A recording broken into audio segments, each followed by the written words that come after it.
chose se fout quand je ne connais pas le nom. Eh bien, apprenez-le. Grapefruit. Je vais l'écrire, monsieur. Je ne sais pas comment, mais je vais l'écrire. Ça s'écrit P-A-N-P-L-E-M-O-U-2-S-E.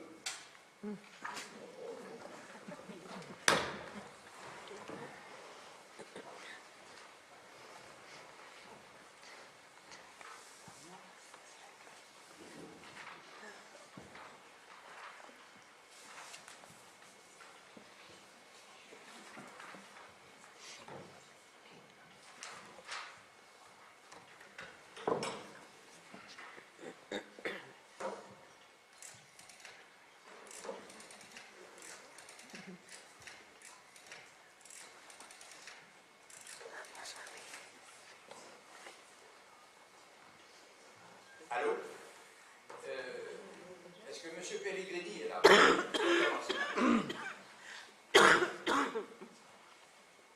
Allô, Pellegrini? Bonjour, mon ami. Vous avez fait rapporter hier soir le veston que j'avais oublié chez vous par mégarde. Oui, je vous en remercie. Mais dites-moi, rien n'était tombé de ce veston qu'on ait retrouvé par hasard ce matin chez vous? Ah oui, une chose très importante, une enveloppe cachetée. Non? Oui, c'est ça, oui, demandez autour de vous.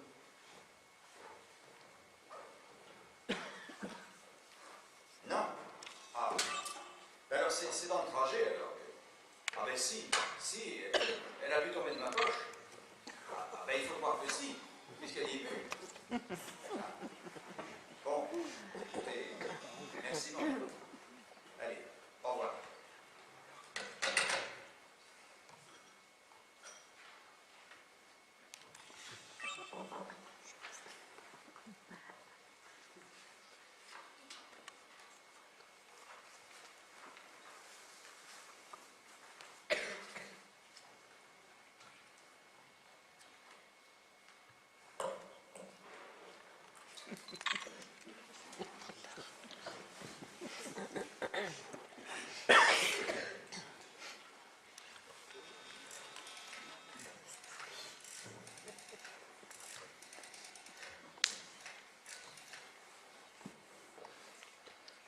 Allô, l'étudiant, Maître Belloc, s'il vous plaît. Le docteur Marcelin.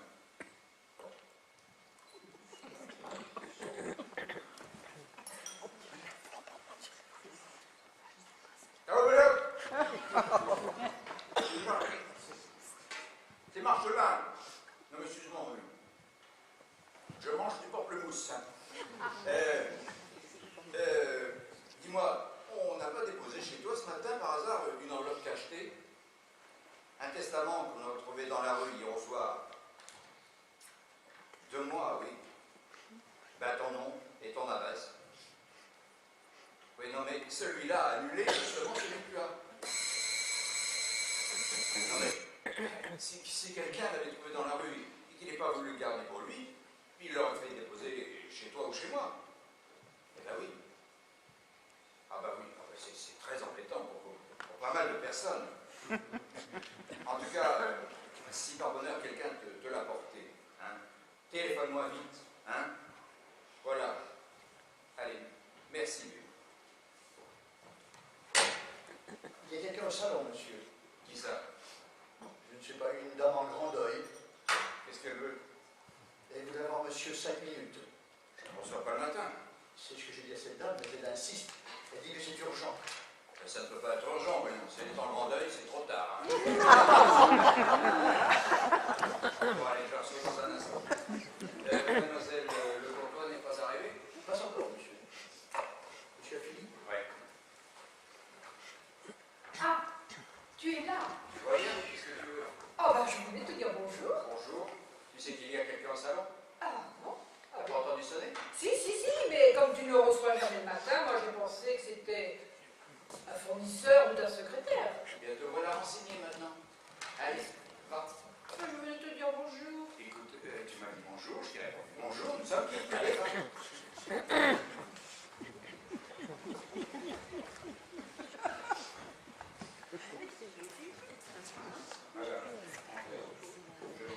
Oula.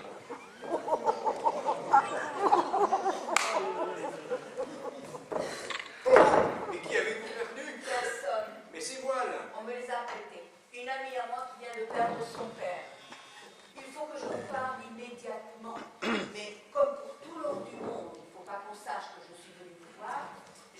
voiles sombres, grâce auxquels d'ailleurs Lucie a pu me voir au salon sans me reconnaître. Elle est entrée dans le salon? En peignoir à l'instant même. Quand elle m'a vue, elle a fait « Oh pardon !» et elle a filé. Évidemment, elle ne s'attendait pas à trouver des clients dans votre salon à une heure aussi matinale. Si, elle l'a fait exprès, passons. Oui, passons, car il ne s'agit pas de cela. Mon ami, je vais vous apprendre une chose épouvantable, car je vois bien que vous ne savez rien. Je vais trahir un secret, mais en souvenir de notre folie d'autrefois, il m'a semblé que je n'avais pas le droit de vous cacher la vérité. Mais je suis au courant de tout, Marguerite. Non, Mais si. mais non, je vous dis que non. Je sais ce que vous savez, hélas, mais ce que vous ignorez, je vais vous l'apprendre. Il était dans votre veston. Qui? Votre testament. Et comme Lucie, votre femme, était convaincue qu'il vous était arrivé un grand malheur, eh bien, elle l'a décacheté. Non mais elle l'a lu. Mais tous nous l'avons lu, à tour de rôle et à haute voix. Oh mon Dieu! Ça, vous pouvez le dire. Mais alors? Eh bien alors, maintenant, ils savent tout. Comment? Elle s'est permis d'ouvrir un pic acheté? Mais mon pauvre ami, mais c'était inévitable. Mais comment ça, inévitable? Mais oui, votre veston, mystérieusement rapporté par un homme inconnu, alors que vous étiez en retard, et que déjà, nous étions très inquiets. Non, pensez à elle tout de même. Hein. Je vous assure, c'était effrayant. On vous voyait déjà en bras de chemise, piquant une tête du haut d'un pont. Non, mettez-vous à notre place. Nous ne pouvions pas ne pas décacheter cette enveloppe. C'était tragique. Oui, évidemment. Et puis, c'est devenu dramatique. En 3 minutes, votre femme a appris que vous aviez une fille, une maîtresse. J'ai appris que mon fils était l'amant de votre femme. Et mon mari a appris que j'avais été votre maîtresse.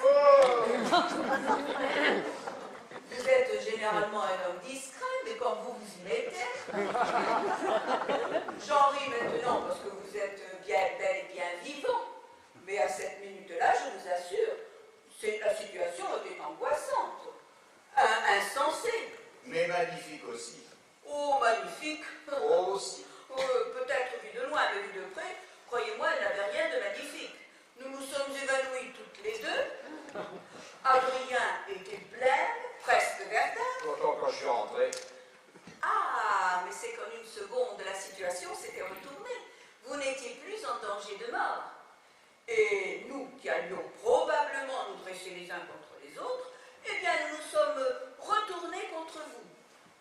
Contre vous qui veniez de nous faire vivre un horrible quart d'heure.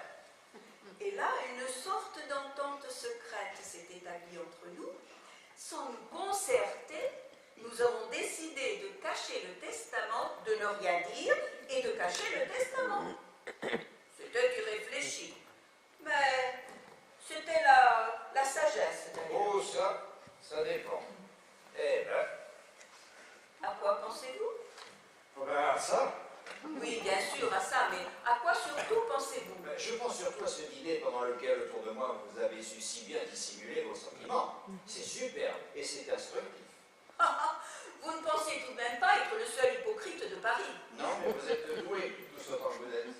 Mais dites-moi, Lucie et vous, Quoi? quand vous vous êtes retrouvés seuls, Bonsoir, comme tous les soirs. aucune allusion? Rien, pas un. Eh bien, je vous envie. Ah, Oh, pensez donc, il a fallu que je dise tout, que je raconte notre aventure par le menu.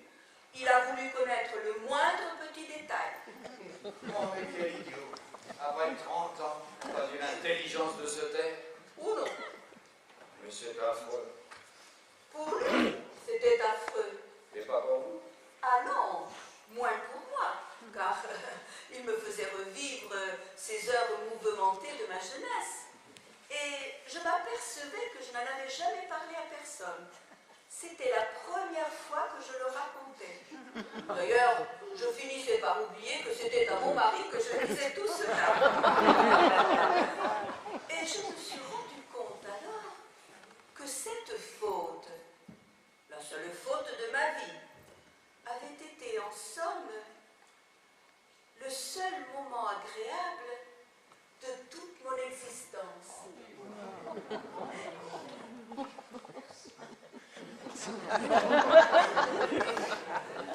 Mais vous venez de dire une chose effrayante, immorale, et qui est bien juste, hélas, et qui peut justifier, qui peut motiver toutes les indulgences. Quelque désir qu'on ait d'acquérir des vertus et de se bien conduire, on s'aperçoit un jour, en effet, que les minutes les plus exquises de la vie sont celles qu'on a volées pour commettre des fautes. Ah, mais tout ce qui est bon à manger fait mal à l'estomac. Voilà, c'est ça. La vie est mal organisée. Ah oui, surtout en ce moment. Margot. Bonjour. Bonjour. Ah, c'est moi tout ça. Et comme c'est présent, Je revois tout en ce moment. et moi donc, 18 avenue Malakoff. Je ne passe jamais devant sans lever les yeux vers les 3 petites fenêtres du 4e étage. C'était au 2e. Non, Mais ça n'a pas d'importance, monseigneur. Il y a plus de 30 ans. Vous souvenez-vous du jour où on ne retrouvait plus les petits gâteaux secs? ce qu'on a pu rire ce jour-là. Et puis le coup de la baignoire. Oh nom de Dieu, quel âge a votre fils? Ah non, non, n'ayez pas Ah peur. non, mais c'est horrible ça. Vous me jurez qu'il est mal moi. Ah, je vous jure. Ah non, mais ne plaisantez pas avec ça, hein, ce serait abominable. Vous êtes sûr qu'il est de votre mari? Ah, mais je ne vous ai pas dit qu'il était de mon mari. Je vous ai juré qu'il n'était pas de vous. Mais alors? Quoi? Vous n'avez donc pas commis une fois? Mais si, puisque c'était la même faute qui continuait. Ah oui? Et comment arrangez-vous ça? C'était la même, puisque c'était pour effacer que j'ai fait tout cela. Et puis, vous savez, j'avais un réel chagrin quand vous m'avez quitté. Que vous étiez tellement chagriné que vous êtes fait faire un enfant par un autre. Exactement. Et c'est cet enfant qui m'a permis de vous oublier. D'ailleurs, c'est à cause de lui si je ne vous ai pas détesté. Ça ne l'autorisait tout de même pas à me faire cocu. Vous lui en voulez? Comment si? Eh bien, vous avez tort. Il ne faut pas lui en vouloir. Voulez-vous dire par là qu'il est le premier puni? Oh, taisez-vous, méchant. Méchant, admirable. D'ailleurs, vous ne lui en voulez pas. Vous ne pouvez pas lui en vouloir, puisque vous aviez exactement son âge quand nous avons trompé Adrien tous les deux. Oui, mais enfin. Non. Si vous lui disiez tu as fait ça avec ma femme, eh bien, elle vous répondrait fallait pas faire ça avec ma mère. D'ailleurs, vous le dites vous-même dans votre testament, vous trouvez piquant ce fils qui vient 30 ans plus tard venger l'honneur de son père. Mais puisqu'il n'est pas son vrai père, de quoi vient-il né, celui-là? Si je l'avais su plutôt, je l'aurais mis dans ça aussi dans mon testament. Alors là, ça aurait été complet. D'abord, où est-il mon testament? C'est Lucie qui l'a gardé. Elle l'a mis dans son corsage. Elle a dû changer de robe, mais il n'a pas dû changer de place. Mais vous ne me parlez pas de l'impression que lui a faite la lecture du document. Ouh, ce n'est pas l'envie qui me manque. Mais je n'ose pas le faire. Mais si, je vous en prie, je vous en supplie. Faut que je sache exactement ce qui s'est passé. Après le coup terrible que ça lui a porté, évidemment, la grande question qui s'est posée était de savoir laquelle était votre fille. Comment ça? Mais, dame, votre phrase est faite de telle façon qu'il est impossible de le savoir. Ah, vous faites bien de me dire ça, c'est très intéressant pour moi. Oh, ne faites pas l'innocent. Vous l'avez fait exprès, je pense. Ah, bah, on dit non que non. Non, j'ai pas voulu préciser, mais je n'ai rien fait dans le sens contraire. Ma phrase est venue comme elle est venue, et si c'est un rébut, il est involontaire. Alors, en somme, elle s'est tout de suite demandé laquelle des deux était ma fille. Évidemment. Pourquoi dites-vous évidemment? D'abord, quel intérêt cela-t-il pour elle? Aucun. Ah, pardon. Puisqu'elle sait que l'une des deux, en tout cas, est votre secrétaire. À cause du nom? Ah oui, c'est vrai, ça, je ne pensais pas. Ça, c'est amusant. Oui. En somme, ce qu'elle se demande, c'est qui est ma secrétaire? Oh, mais je peux vous dire qu'elle a cessé de se le demander. Depuis qu'elle a trouvé les 2 petites photos dans votre portefeuille. Comment elle? Oh non, pas du. Mais elle vous croyait mort. Mais raison plus. On fouille les poches d'un vivant, c'est horriblement indiscret. On a l'excuse de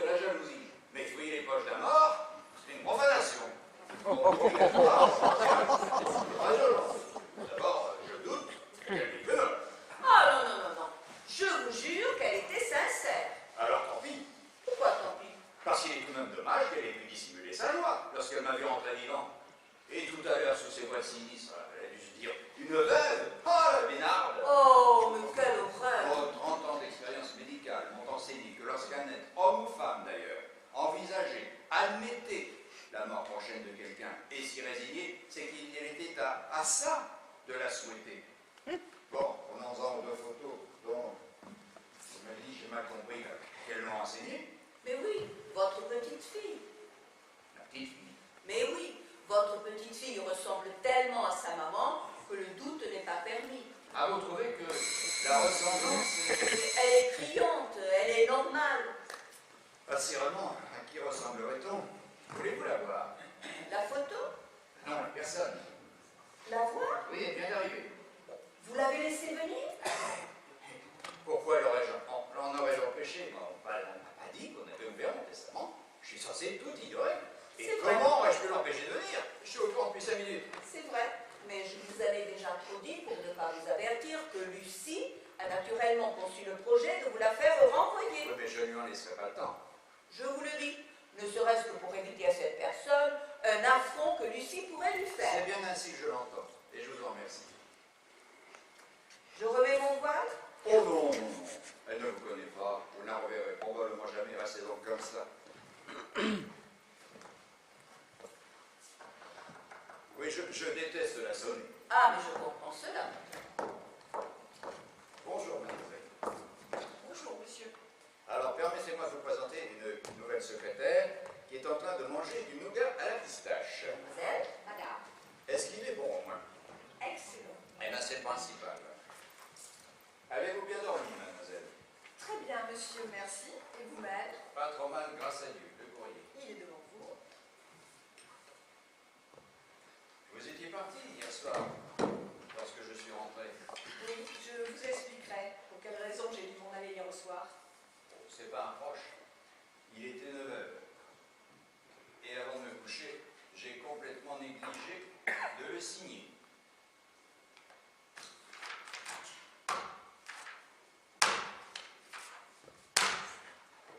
Vous voyez, comme à la poste. Charmant. Il n'y a pas d'ordonnance à faire. Conquivant, madame? Non. L'affection de madame a souffert quelque peu jadis et est maintenant tout à fait guérie, n'est-ce pas? Tout à fait.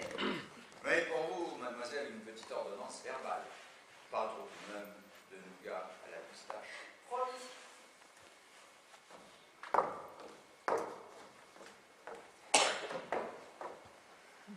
Ah! Eh bien, je suis fixée. C'est votre fille et elle ne le sait pas. Pas mal, et pourtant inexact, c'est ma maîtresse. Et elle dit, Non. Non, non, non, non. C'est votre fille. et qu'est-ce qui vous fait dire ça? Votre façon de la regarder. Mais quand on a 30 ans de plus que sa maîtresse, on la regarde toujours un peu avec des yeux de père. Et si c'était ma fille? Mais je commence à comprendre. Mais alors, c'est réellement votre maîtresse? Mais je n'en sais plus rien moi-même, forcément. Oh, écoutez, je préfère que vous ne me le disiez pas. Eh bien, ça se trouve bien. Non, non, non, non, non. Si une indiscrétion était commise, vous m'en accuseriez peut-être. Non, non, non. Gardez votre secret. Je vais essayer.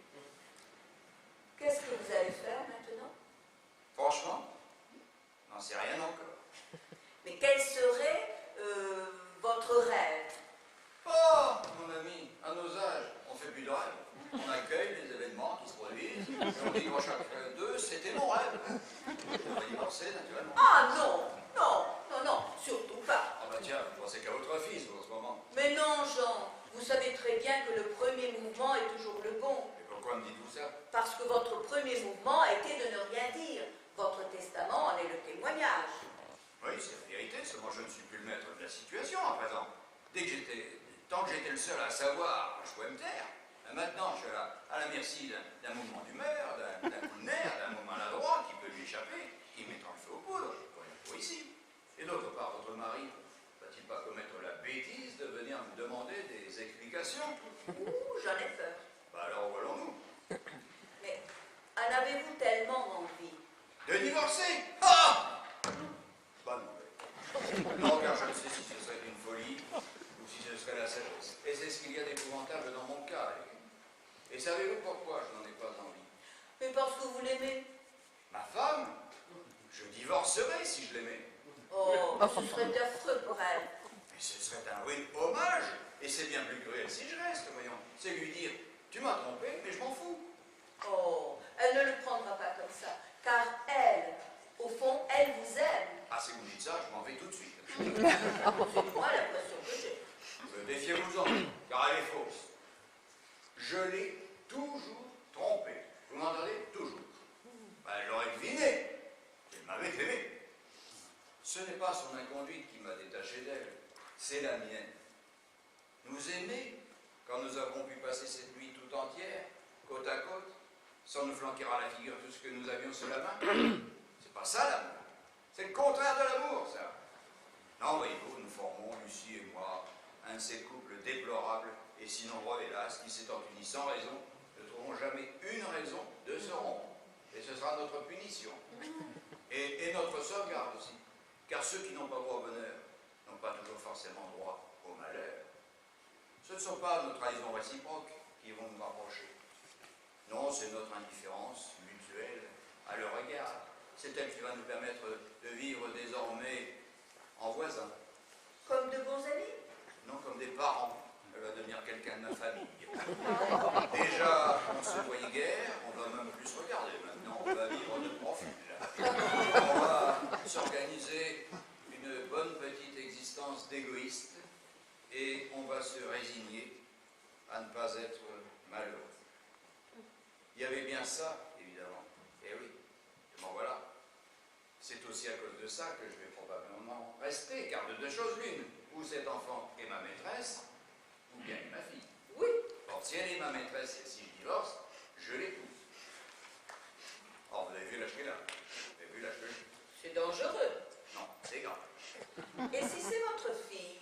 Ben, si c'est ma fille, sa mère, à l'âge de Lucie, alors, pourquoi Ah, changer? voilà la vérité.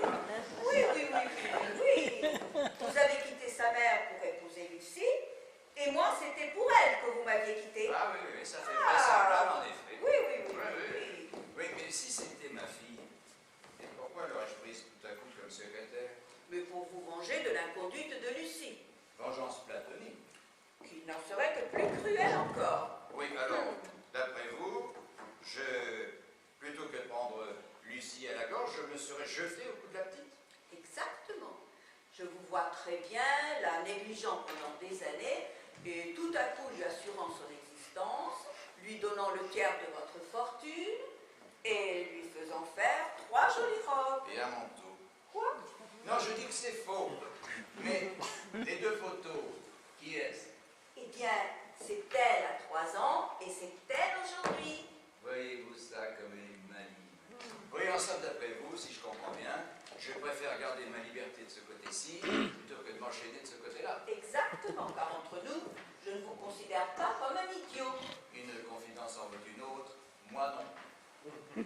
Et puis, c'est tout de même votre femme. Oh non, voilà encore de ces erreurs que notre vanité nous fait commettre constamment. Nous avons la manie de la possession. Nous disons mes départements, ma femme, mon train. Je les appelle mes départements même quand je les ignore. Je l'appelle ma femme alors qu'elle me trompe. Et je l'appelle mon train même quand je l'ai manqué. Non, ce sont des départements, un train, et c'est une femme. Cependant, elle porte votre nom. Oui, ben voilà encore une drôle d'idée. Je ne vois pas que c'est quelque chose de barbare quand on y pense. Elle porte mon nom, là, comme un chien porte un collier. Elle porte aussi mon adresse. Hein, on la rapporte quand elle se perd. Allez, au revoir, Margot. Au revoir, Jean. Ah, comment il s'appelle déjà? André, veuillez accompagner madame. Jean, il faut que je te mette au courant de quelque Ah chose. non, ne me parle de rien, je t'en prie. Je suis de très mauvaise humeur. Sans vouloir m'en donner la raison, ma nouvelle secrétaire vient de m'annoncer qu'elle ne pouvait pas rester à mon service. Alors, à moins que ta santé soit en jeu, tu ne me parles de rien. Non, je t'en supplie. Catherine, rentre chez toi, on va me sonner. Invite donc ta mère à déjeuner. Fais lui faire du merlan. C'est ce qu'il y a de moins cher. Allez. Qu'est-ce que c'est encore, vous? C'est monsieur Ward, monsieur. Allons, bon, voilà autre chose. Le père ou le fils? Le père, monsieur. Bon, j'aime encore mieux ça. Allez, non, ici. Par là. Pas dans la rue. À l'office. Hein, et rangez les couteaux.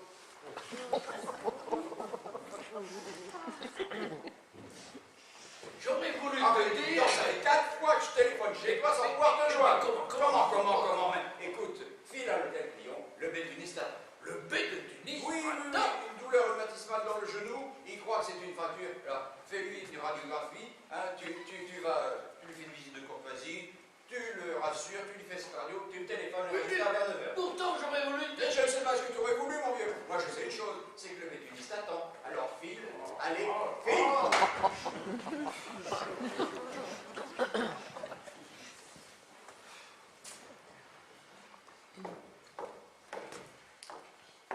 Pouvez-vous m'accorder 5 minutes? Non. 10, 20, 30. 5 minutes me suffiront, mais il faut que je vous parle absolument tout de suite. Qu'est-ce qu'il y a donc? Il y a que j'ai failli ne pas venir ce matin. Et pourquoi ça? Parce qu'hier au soir, il s'est passé entre votre femme et moi une chose très grave, extrêmement grave. Elle a d'abord été ce qu'elle est avec moi depuis que je suis ici, blessante, méprisante, et puis tout à coup, elle a dépassé la mesure, elle m'a outragée, elle m'a dit des choses affreuses. Mais quelle chose? Que j'avais l'air d'une fille, que je n'étais pas à ma place ici, que je m'étais trompée de maison et que probablement je n'y resterais pas. Alors donc, il fallait lui répondre. C'est bien ce que j'ai fait, mais malheureusement, j'ai perdu mon sang-froid et je n'ai pas été polie. Mais t'as bien fait. Elle avait été très méchante. Mais j'en suis sûr. Et dis-moi, ça s'est passé à quelle heure, ça? Il devait être 20h, 20h05, je vous attendais pour faire signer votre courrier. Elle me croyait partie déjà depuis longtemps et elle est extrêmement contrariée de me voir encore là. Quelle partie? Et c'est parce que je n'ai pas voulu m'en aller qu'elle s'est mise dans un état abominable. Évidemment. Ah, ça, je n'aime pas non plus. Je pense d'ailleurs qu'elle m'a blessée exprès pour que je lui réponde, pour avoir un motif de me faire renvoyer. Oh, je lui ai certainement été antipathique tout de suite, mais maintenant, elle m'exècre tout en moi, l'exaspère, l'horripile. Je le sens, il lui fait l'effet d'une injure. Ben dame, regarde-toi, c'est injurieux pour elle. Et oui, c'était ça, son sentiment à 8h juste, hier soir. Mais 1 heure plus tard, ce sentiment s'était singulièrement compliqué. Ah, Ah oui. mais pour quelle raison? Ce serait trop long à t'expliquer. Sache seulement qu'elle en est à se demander aujourd'hui si tu es ma fille ou ma maîtresse. Mais c'est épouvantable, ça vous. Ah, c'est pour le moins curieux. Mais alors, vous auriez dû me m'empêcher de venir ce matin. Comment aurais-je pu le faire? Moi, je suis au courant depuis 5 minutes. Ah, c'est cette dame qui... Mais oui. Mais alors, sans vouloir être indiscrète, pour quelle raison se pose-t-elle cette question dont vous venez de me parler? Mais parce qu'elle a ouvert mon testament. Un testament nouveau que j'avais écrit dans la journée et que j'avais perdu et qu'on avait rapporté hier soir en mon absence. Mais comment elle s'est permis? Ah ben, elle me croyait mort. Elle est une excuse. Or, dans ce testament, je raconte beaucoup de choses que je n'avais jamais racontées à personne. Ah, Oui. soit, mais pourquoi se demande-t-elle? Mais parce qu'il est rédigé de telle sorte qu'en citant vos 2 noms... Nos 2 noms. Oui, enfin ma phrase prête à une certaine confusion. Et dans ces conditions, ayant tout à craindre d'une personne qui n'est pas toujours maîtresse de ses nerfs, il faut que nous ayons, vous et moi, Juliette, 5 minutes d'entretien. D'un entretien très sérieux. Mais quand vous voudrez. Immédiatement. Je vous écoute. La chose est délicate et j'ai quelques questions d'abord à te poser. À vous poser, pardon. Je viens de vous tutoyer, je ne sais pas pourquoi. Mais vous le faites machinalement, déjà depuis 5 minutes. Vraiment? Oui, oui. Machinalement.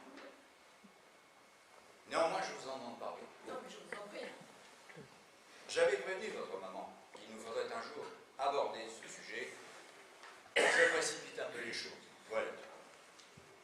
Vous souvenez-vous de votre père? Je m'en souviens. C'était un homme grand qui portait la barbe en pointe et les moustaches. Mais je ne puis rien vous en dire d'autre. J'avais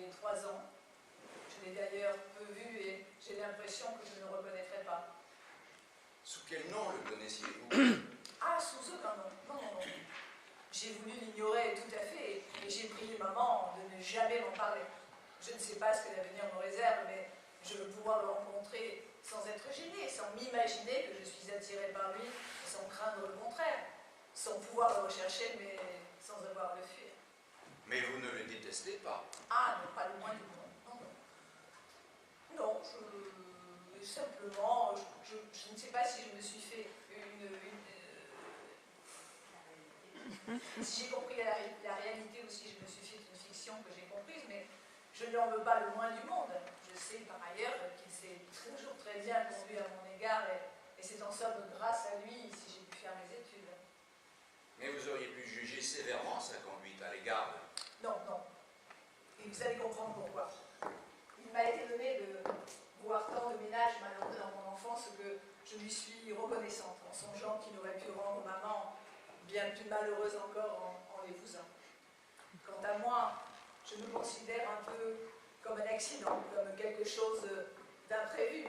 Il me semble que je suis sur Terre, non pas de trop, mais en plus, comme en surnombre, et que j'y suis tolérée par faveur spéciale. Puisqu'il y a des morts accidentelles, pourquoi n'y aurait-il pas des naissances accidentelles? Et puis, il y a autre chose qui plaît dans sa faveur. Les hommes qui ont des enfants ne sont pas tous des pères. Nous sommes des mères. D'ailleurs, moi je crois qu'il n'est même pas nécessaire que nous ayons des enfants pour être des mères. Les hommes, c'est différent. Un homme n'attend-il pas que son enfant soit né pour dire « je suis père » et que voilà déjà en retard de 9 mois sur celle qu'il a portée. Et voyez-vous, j'ai l'impression très nette d'être la fille d'un homme, d'un monsieur, d'un amant, mais pas d'un père. Et vous n'avez jamais rien su de lui? Je sais qu'il est marié et maman m'a dit qu'il était consul de France à Rotterdam. Parfaitement. Et je ne l'ai d'ailleurs pas cru. Pourquoi ça? Je ne sais pas. Il y a des choses comme ça que l'on croit très facilement et puis d'autres qui vous paraissent inadmissibles. Ce sont probablement celles qui sont vraies. Mais s'il vous donnait un jour signe de vie, cet homme, s'il se faisait présenter à vous, s'il avait envie, besoin de vous revoir, Je lui dirais que je suis navrée qu'il ne soit pas heureux dans son ménage. eh bien, Juliette, il y a 30 ans, je portais la barbe en pointe et les moustaches. Ah, mais cela vous allez bien? Non, pas du tout. Mais il paraît que je ressemblais beaucoup à votre père en ce temps-là. Je n'en suis pas autrement surprise. Et je dois même vous avouer que c'est l'impression que j'ai eue lorsque j'ai fait votre connaissance il y a 15 jours. Car moi, vous me connaissez de nom. Oui, oui, je pense bien. D'abord, vous êtes très connu. Et puis, je savais que vous aviez soigné maman autrefois. Elle venait à Paris vous consulter de temps à autre, n'est-ce pas? Mais vous-même, vous êtes venu à Orléans me voir un jour? Tu t'en souviens? Oui, bien vaguement, car j'étais très malade, n'est-ce pas? Ah oui, très. Oui, je vous revois dans une sorte de brouillard. C'était la fièvre. Est-ce que j'ai failli mourir ce jour-là? Ne dis jamais un mot pareil. Quelle horreur. Non, tu as été très malade ce jour-là. Mais le lendemain, c'était fini. Mais oui. Et en somme, si je suis vivante, raisonnons. Je vous le dois bien plus encore qu'à mon père. Il m'a donné la vie volontairement, mais vous l'avez sauvé exprès. Merci.